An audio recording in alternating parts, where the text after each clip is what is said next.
ಅಯ್ಯೋ ಹೇಳಿ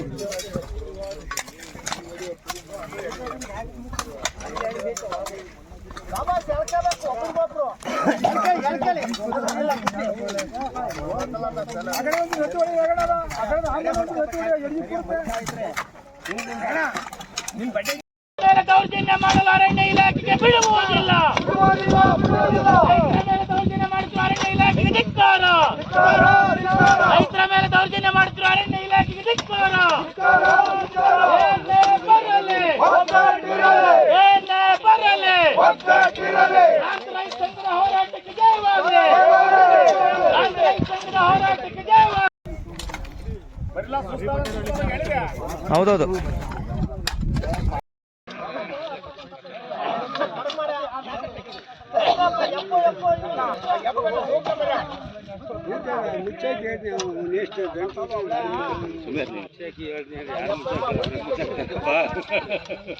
ರೈತರ ಮೇಲೆ ದೌರ್ಜನ್ಯ ಮಾಡ್ತಿರೋ ಅರಣ್ಯ ಇಲಾಖೆಗೆ ಧಿಕ್ಕಾರ. ರೈತರ ಮೇಲೆ ದೌರ್ಜನ್ಯ ಮಾಡ್ತಿರೋ ಅರಣ್ಯ ಇಲಾಖೆಗೆ ಧಿಕ್ಕಾರ.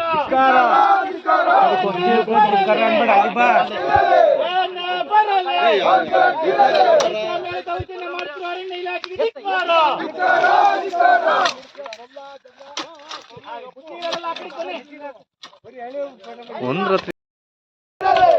ರೈತರ ಮೇಲೆ ದೌರ್ಜನ್ಯ ಮಾಡ್ತಿರೋ ಅರಣ್ಯ ಇಲಾಖೆಗೆ ಧಿಕ್ಕಾರ.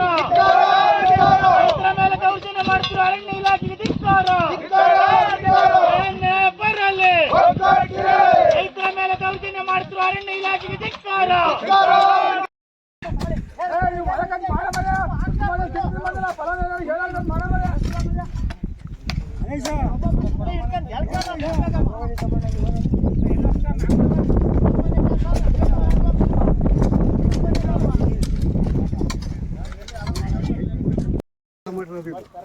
ಹನ್ನೆರಡು ಗಂಟೆವರೆಗೂ ಇಲ್ಲೇ ಹೊಡ್ಕೊಂಡು ಇಲ್ಲೇ ಊಟ ಮಾಡಿರಿ ತಲೆ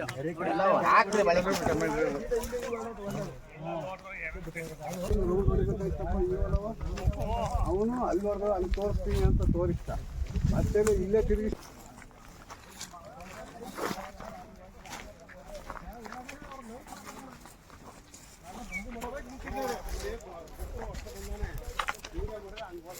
ಮಾಡಿಲ್ಲ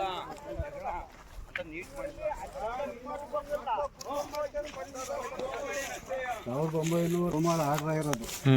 ಇವನು ಹೇಳ್ತಾನೆ ನಮಗೆ 1880ನೇ ಇಸ್ವಿಲೇ ಫಾರೆಸ್ಟ್ ಸ್ಟೇಟ್ ಫಾರೆಸ್ಟ್ ಐತೆ, ಮಿನಿಸ್ಟರ್ ಕಾಲದಲ್ಲಿ ಸ್ಟೇಟ್ ಫಾರೆಸ್ಟ್ ಆಯ್ತಿದ್ದು, ನಿಮಗೆ ಗೋಮಾಳ ಕ್ಯಾನ್ಸಲ್ ಆಗುತ್ತೆ. ಅದು 1948-49 ಆಗಿರೋದು.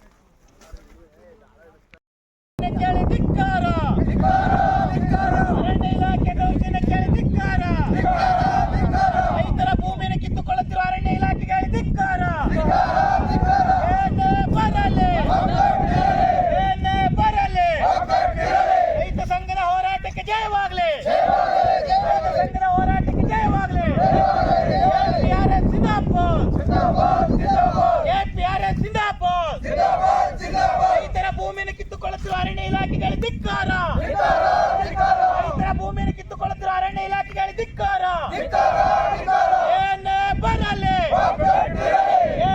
ಬರಲಿ ರೈತರ ಭೂಮಿನ ಕಿತ್ತುಕೊಳ್ಳುತ್ತಿರುವ ಅರಣ್ಯ ಇಲಾಖೆಗೆ ಧಿಕ್ಕಾರ. ಹಂಗೆ ಮುಂದೆ ಬರ್ತಾ ಮಾತಾಡ್ತಂದೆ 2 ನಿಮಿಷ.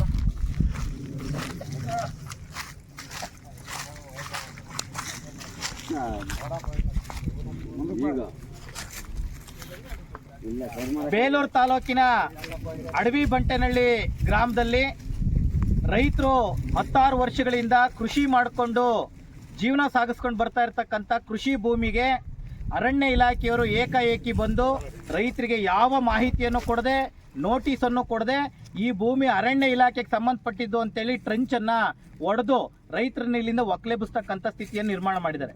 ಈ ಹಿಂದೆ 10 ವರ್ಷಗಳ ಹಿಂದೆನೂ 2015ನೇ ಇಸ್ವಿಯಲ್ಲಿ ಇದೇ ರೀತಿ ಅರಣ್ಯ ಇಲಾಖೆ ಈ ಊರಿನ ರೈತರ ಮೇಲೆ ದೌರ್ಜನ್ಯವನ್ನು ಎಸಗಿತ್ತು.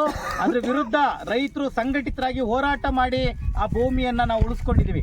ಅವತ್ತು ಒಂದೇ ಮಾತು ಕೇಳಿದ್ದು, ಈ ಭೂಮಿಗೆ ಕಂದಾಯ ಇಲಾಖೆಯವರು ತಹಸೀಲ್ದಾರರು ನಮಗೆ ಹಕ್ಕುಪತ್ರ ಕೊಟ್ಟಿದ್ದಾರೆ, ನಮ್ಮ ಹೆಸರಿಗೆ ಪಾಣಿ ಬರ್ತಾ ಇದೆ, ಇದ್ರ ಮೇಲೆ ನಾವು ಲೋನ್ ತಗೊಂಡಿದೀವಿ, ಇದ್ರಲ್ಲಿ ನಾವು ಅನುಭವದಲ್ಲಿದ್ದೀವಿ, ಈಗ ನೀವು ಏಕಾಏಕಿ ಬಂದು ಇದನ್ನ ಅರಣ್ಯ ಇಲಾಖೆ ಜಾಗ ಅಂತ ಹೇಳಿದ್ರೆ ನಾವು ಇದನ್ನ ಒಪ್ಪಕ್ಕೆ ತಯಾರಿಲ್ಲ. ಹಂಗಾಗಿ ಇದು ಕಂದಾಯ ಇಲಾಖೆಯವರು ನಮಗೆ ಕೊಟ್ಟಿರ್ತಕ್ಕಂಥ ರೆಕಾರ್ಡ್ಸ್ ಅಂತ. ಅವತ್ತು ಕಂದಾಯ ಇಲಾಖೆಯವರು ಅರಣ್ಯ ಇಲಾಖೆಯವರು ಕೂತು ಮಾತುಕತೆ ಮಾಡಿ ನಿಜವಾಗ್ಲೂ ಇದು ಯಾರಿಗೆ ಸಂಬಂಧಪಟ್ಟಿದ್ದು ಅಂತೇಳಿ ತೀರ್ಮಾನ ಮಾಡೋಕ್ಕೆ ಕಳೆದ 10 ವರ್ಷದಿಂದ ಸಾಧ್ಯ ಆಗಿಲ್ಲ. ಈಗಲೂ ನಾವು ಆಗ್ರಹ ಮಾಡ್ತಾ ಇರೋದು, ಇದು ನಮ್ಮ ಭೂಮಿ, ಈ ಭೂಮಿಗೆ ಸಂಬಂಧಪಟ್ಟಿರ್ತಕ್ಕಂಥ ಜಂಟಿ ಸರ್ವೆ ಆಗಬೇಕು. ಅರಣ್ಯ ಇಲಾಖೆ ಮತ್ತು ಕಂದಾಯ ಇಲಾಖೆ ಎರಡೂ ಸೇರಿ ಜಂಟಿ ಸರ್ವೆ ಮಾಡಿ ಆ ನಂತರ ನಾವು ನಿಮ್ಮ ಹತ್ರ ಮಾತಾಡ್ತೀವಿ. ಅಲ್ಲಿಯವರೆಗೆ ಇದಕ್ಕೆ ಯಾವುದೇ ಕಾರಣಕ್ಕೂ ಟ್ರೆಂಚ್ ಹೊಡೆಯೋಕೆ ಅವಕಾಶ ಮಾಡಿಕೊಡಲ್ಲ. ಇದುವರೆಗೂ ರೈತರನ್ನ ಯಾಮಾರಿಸಿ ಎಲ್ಲಿ ನೀವು ಟ್ರೆಂಚ್ ಹೊಡೆದಿದ್ರಿ, ಎಲ್ಲಿ ಗುಂಡಿ ತೆಗೆದಿದ್ರಿ, ನಾಳೆಯಿಂದ ಇಡೀ ಗುಂಡಿಯನ್ನು ಮುಚ್ತೀವಿ, ನಿಮಗೆ ತಾಕತ್ತಿದ್ರೆ ಅದನ್ನ ಬಂದು ನಿಲ್ಲಿಸಿ ಅಂತೇಳಿ ಈ ಮೂಲಕ ನಾನು ರೈತರ ಪರವಾಗಿ ಹೇಳಕ್ ಬಯಸ್ತೀನಿ. ಗುಂಡಿ ಹೊಡಿಯಕ್ಕಾಗಿ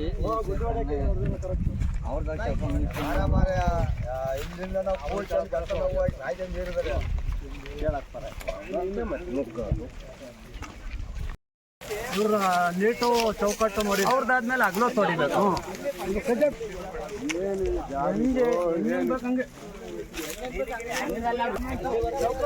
ಅವರು ಎದ್ರಿಕಿಲ್ಲ ಮೇಲೆ ಆಗ್ಲೋ ತೋಡಿಲ್ಲ ಹೇಳಿ ಅದನ್ನ ಕಳಿಸಿ ಸಮಯ ನೈಟ್ ಹೆಂಗೆ ಹೊಡೆದ್ರು ಅಂತ ಏನು ಮಾಡಕ್ಕಾಗಲ್ಲ. ಹೊಡೆದ್ರು ಅಂತಾರೆ, ನಾನು ನನ್ನ ಮಕ್ಕಳು ಹೊಡೆಯಕ್ಕೆ ಕೊಡ್ಬಾರ್ದು ಅಷ್ಟೇ. ಗೊತ್ತಿರಲ್ಲ ಮಂಗಿ ಮಂಗಿರ್ತೀವಲ್ಲ ಈಗ ಎಲ್ಲರೂ ಎಲ್ಲಿ ಬರ್ತಾರೆ ಜನ ಹಂಗ್ ಮಾಡಿರೋದು. ಅಗ್ಲೊತ್ತಂದ್ರೆ ಎಲ್ಲ ಮುತ್ತಾಕಿ ಬಿಡ್ತಾರೆ. ನೈಟು ಅವರು ಇದ್ದಿಲ್ವ ಅಣ್ಣ, ಅವ್ರದಲ್ವಾ ಅಗ್ಲೊತ್ತು ಹೊಡ್ಕೋ ಇಲ್ಲಿ ಹೇಳಿ.